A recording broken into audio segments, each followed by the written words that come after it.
से हम डुमरी चुनाव में 4 दिन के लिए डुमरी चुनाव में भी रहेंगे।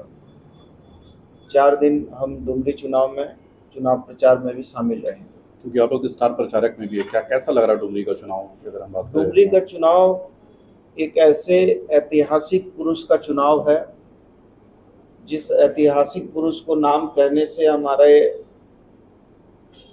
शरीर में रोए खड़े हो जाते हैं।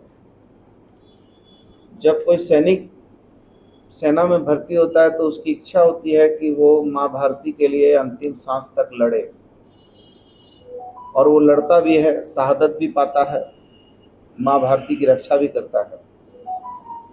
वैसे ही स्वर्गीय जगन्नाथ बाबू एक ऐसे जनप्रतिनिधि जिस जनप्रतिनिधि का लंग्स काम नहीं कर रहा हो और जिनको गहन चिकित्सा कक्ष में रहने की वरीय चिकित्सकों की हिदायत हो, और जो जिंदगी और मौत से जूझ रहे हों, लेकिन इसकी परवाह किए बिना बिना चिंता किए हुए हर पल अपनी जनता के लिए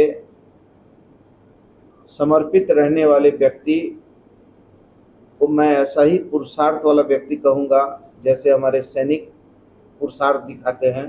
तो वो जनप्रतिनिधि होकर पुरुषार्थ दिखाया, और हमको इस बात का गर्व है कि अंतिम सांस तक उस आदमी ने अपने जनता का लिए जान दिया।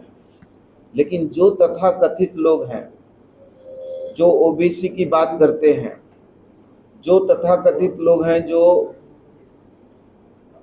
कुर्मी की बात करते हैं, विशेष करके उन लोगों से पूछिए कि क्या जगन्नाथ महतो जैसा व्यक्ति जिसने मौत को गले लगाया जानकर, क्योंकि उसको जनता प्यारी थी, उसने अपनी चिंता नहीं किया और मौत को गले लगा लिया जनता की रक्षा के लिए, जनता की सेवा के लिए। अब वो लोग जो हैं सुदेश महतो जैसे लोग, जिनके नेतृत्व में 27% आरक्षण को भी तोड़ा गया, द्रौपदी का चीरहरण हो रहा था, भीष्म पितामह जो है देख रहे थे, बाबूलाल जी ओबीसी का आरक्षण तोड़ रहे थे और सुदेश जी उसी सरकार के मजबूत पार्टनर थे। यदि सुदेश जी में थोड़ी सी भी नैतिकता होती या थोड़ा सा भी पिछड़ा और ओबीसी के प्रति सोच होती ना, और मैं यदि उनके जगह होता तो मैं निर्विरोध जो है ऐसे महान पुरुष के लिए निर्विरोध चुनाव में उनको जीतने देता, क्योंकि उनका अंतिम सांस जनता के लिए था। इसलिए वहां चुनाव की बात नहीं थी। तो बोल रहे हैं सर कि राजनीति में सहानुभूति नहीं चलती। हाँ, तो नहीं चलती तो सही बात है। तो फिर वो किस सहानुभूति की लहर के पीछे दौड़ रहे थे? किस सहानुभूति की लहर के लिए वो जान प्राण दे रहे थे?